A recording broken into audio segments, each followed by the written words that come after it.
এই চাঁদের মধ্যে প্রথমে নেমেছিল নীল আর্মস্ট্রং। কি নাম? মহাকাশে যাওয়ার আগে তার আগে কুকুর পাঠিয়েছিল একটা, নাম হচ্ছে কি লাইকা। লাইকা নামে একটা কুকুর পাঠিয়েছে, যে মরলে আগে কুত্তায় মরুক, আমরা বেঁচে থাকি, ঠিক কিনা? নাসার বিজ্ঞানীরা আগে কুকুর পাঠানোর পরে দেখেন আসে বেঁচে থাকে না, কারণ আপনি মাধ্যাকর্ষণ শক্তির বাইরে গেলে ওখানে কোনো বাতাস নাই, ওখানে কোনো আওয়াজ নাই, ওখানে কোনো অক্সিজেন নাই, বাঁচার পরিবেশও নাই। চিল্লায় বলেন ঠিক কিনা?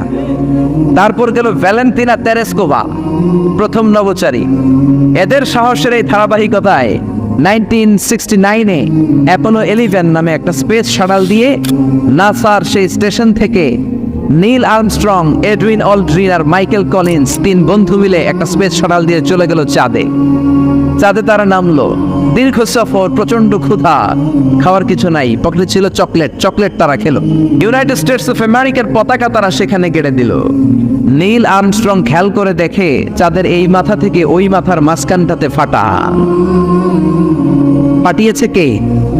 চিল্লায় বলেন কে? সে পরবর্তীতে পৃথিবীতে এসে বিশ্বনবীর বায়োগ্রাফি পড়ে জানতে পেরেছে এটা বিশ্বনবী আঙ্গুলের ইশারায় ফাটিয়েছিলেন। পড়েন আল্লাহু আকবার। আবার চাঁদের মধ্যে সে একটা মিউজিক শুনতে পেল। কি শুনতে পেল? চমৎকার একটা মিউজিক, কিন্তু পৃথিবীতে এসে কোথাও এই মিউজিক সে পায় না, কোথাও এই মিউজিকের ক্যাসেট অ্যালবাম খুঁজে পায় না। আমেরিকার একটা প্রেয়ার হলের পাশ দিয়ে সে হেঁটে যাচ্ছে, হঠাৎ দেখে ওই মসজিদের ভেতর থেকে ওই মিউজিকটা বাজে যেটা সে চাঁদে শুনেছে। মসজিদে ঢুকে দেখে একজন লোক কানের মধ্যে দুই হাত দিয়ে এই মিউজিকটা বাজায়। আসলে এটা কি মিউজিক না আজান? চিল্লায় বলেন মিউজিক না আজান? সে ভিতরে ঢুকে মুয়াজ্জিনরে বলে, তুমি এত বড় সিঙ্গার, এত বড় মিউজিশিয়ান, তোমার গান, তোমার মিউজিক চাঁদেও বাজে, কি এটা? সে বলল, এটা গান নয়, এটা মিউজিক নয়, এটা হচ্ছে আজান। চিল্লায় বলেন ঠিক কিনা? সে আজানের ধ্বনি আজও আছে না নাই? কিন্তু এক দলের আজানের ধ্বনি ভালো লাগে না, এরকমও আছে না নাই? কোরআন ভাল লাগে না, আছে না নাই? ইসলাম ভাল লাগে না, আছে না নাই? বিশ্বনবীকে গালি দেয়, এরকম আছে না নাই? বিশ্বনবী গোটা বিশ্বকে শিখিয়েছে সভ্যতা, সংস্কৃতি, সিভিলাইজেশন। এই মহান মানুষটিকে যারা গালি দেয় এরা মানুষ নয়, এরা পশু, এরা পিতৃ পরিচয়হীন জারদ সন্তান। চিল্লায় বলেন ঠিক কিনা? আপনি ব্রিটিশ মিউজিয়ামে যদি ঢুকেন দেখবেন সাদা পাথরের ফলকে লেখা, as a father, as a teacher, as a law giver, as a law maker, as a reformer of the society, Muhammad is the superman of the world. চিল্লায় বলেন আল্লাহু আকবার। স্বামী হিসেবে, পিতা হিসেবে, নেতা হিসেবে, সমাজ সংস্কারক হিসেবে মুহাম্মদ হচ্ছে পৃথিবীর একজন সুপারম্যান। এজন্য বিশ্বনবীকে যারা গালি দেয় এরা মানুষের কাতারে পড়তে পারে না। চিল্লায় বলেন ঠিক কিনা? এই দুনিয়ার পুরো জীবনটা এটা হচ্ছে লালসাময় একটা জীবন, লোভ, মরিচিকা, মায়াজাল। এই মায়াজালে আমরা আটকে আছি, ফলে মৃত্যুর কথা আমরা ভুলে গিয়েছি। পাগলের মতো ছুটছি, আরো টাকা লাগবে, আরো খ্যাতি লাগবে, আরো যশ লাগবে, আরো দাপট লাগবে। আমার এত টাকা দিয়ে কি হবে? এত সম্পদ দিয়ে কি হবে? এত ব্যস্ততা দিয়ে কি হবে তোমার? স্টপ, থামুন, অনেক হয়েছে, আন্না, থামুন। Take a rest, take a breath, and think about death. Think that you have to go back to your Lord. একটু বসেন না, একটু ভাবেন যে আমাকে চলে যেতে হবে, চলে যেতে হবে। এই কোলাহল, এই ব্যস্ততা, এগুলো থাকবে, থাকবো না আমি। সাইয়েদনা ওমর ফারুক বলেছেন, মুতু ক্বাবলা আন তামুতু, মরার আগে একবার মরো। হাসিবু ক্বাবলা আন তুহাসাবু আলাইকুম, তোমার হিসাব নেওয়ার আগে তুমি একবার নিজের হিসাবটা করো না। কাগজ বের করে একটু লিখো না কি কি ভালো কাজ করছিলা, যেগুলো দিয়ে নাজাতের ওসিলা হতে পারে। 1, 2, 3, আর কি কি আকাম কুকাম করছো দেখো না, লিখে দেখো তোমার অবস্থাটা কি। মরার আগে একবার মরো। মরার আগে খাটের মধ্যে শুয়ে শটান করে চোখ বন্ধ করে একবার মরার ভান করে দেখেন কেমন লাগে। চোখটা বন্ধ করেন আর ভাবেন আপনি নাই, কি কি হতে পারে ভাবেন। আপনার ছেলেমেয়েরা কান্না জুড়ে দিবে, আপনার প্রাণের স্ত্রী বিলাপ শুরু করে দিবে, বন্ধু বান্ধবের চিৎকার আর মাতম, স্থানীয় এলাকার মসজিদে ঘোষণা, অমুক এলাকার নিবাসী অমুক ভাই, অমুকের ছেলে অমুক দুনিয়ায় নাই। সব আত্মীয়রা চলে আসবে, ফেসবুকে স্ট্যাটাস দেয়া হবে, সবাই সবাইকে জানাবে বিকাল 4টায় অমুক হাই স্কুল ময়দানে আপনার জানাজা। ছুটে আসবে, সবাই ছুটে আসবে আপনাকে শেষ বিদায় দিতে, গুড বাই জানানোর জন্য, আল ওয়াদা, বিদায় জানাতে আসবে সবাই। 4 তাকবীর দিয়ে আপনার জানাজা হবে।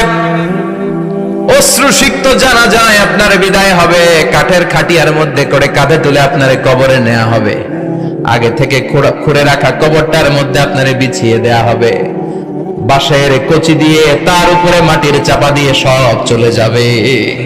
ভাবেন না একবার চোখ বন্ধ করে, this is the circle of life, this is the nature of life. এটা সবার হবে, আমার হবে, আপনার হবে। এত মায়া, এত ভালোবাসা কই যাবে? কেউ থাকবে না, সবাই আপনার অন্ধকার কবরে রেখে দিয়ে চলে আসবে। উপরে বাঁশের কঞ্চি, তার উপরে মাটির চাপা, অন্ধকার আর অন্ধকার। এই অন্ধকার যেন শেষ হতে চায় না, শুধুই অন্ধকার, ঠিক কিনা? এজন্য আমাদের চলে যেতে হবে। দাদা গেল, চাচা গেল, মামা গেল, আমাদেরকেও যেতে হবে, জোরে কোন ঠিক কিনা? একদিন মাটির ভেতরে হবে ঘরে মন আমার, কেন বন্ধ দালান ঘর, প্রাণ পাখি উড়ে যাবে পিঞ্জর ছেড়ে,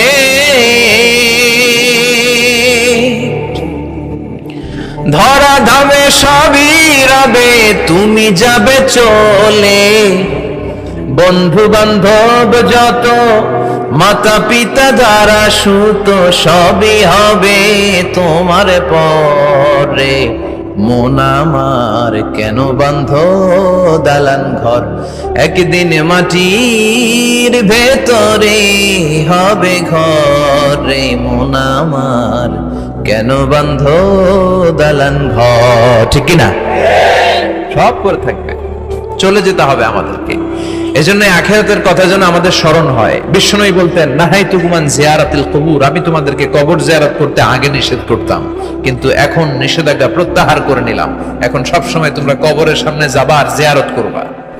কবরস্থানে জানতো বড়ুয়া কৃষ্ণপুরের এই গ্রামের কবরস্থান আছে কোন দিকে? পূর্ব দিকে আছে, গোখরার জলের ওদিকে। যান আপনারা, একটু যাবেন, একটু গেলে আখিরাতের কথাটা স্মরণ হবে। ওখানে ছোট শিশুরা শুয়ে আছে, কিশোর যুবকরা আছে, আপনার মতো তাগড়া যুবক, মুরব্বীরা আছে। এরা এই এলাকায় থাকতো, এরা আকাশ থেকে নেমে আসে না, এই এলাকার সন্তান, আজ নাই। একটা সার্টেন পিরিয়ড শেষে আপনিও থাকবেন না। This is the nature of life, this is the circle of life. ছোট্ট শিশু হয়ে এসেছিলেন, শৈশব, কৈশোর, যৌবন, প্রৌঢ়ত্ব। আগে ছিলেন সিঙ্গেল, বিয়ে করে হয়ে গেলেন ডবল। এরপরে আল্লাহ আপনাকে একটা মেয়ে দিল, এরপরে মেয়েকে বিয়ে দিয়ে শ্বশুর হলেন, এরপরে ওই মেয়ের ঘরে সন্তান হতে নানা হলেন। আর কতদিন? অনেক দিন হলো তো, অনেক লম্বা সময় পেয়েছেন আপনি। Think about death. এবার যাওয়ার কথা ভাবেন, আখিরাতের সামানের কথা ভাবেন, ফিরে যেতে হবে।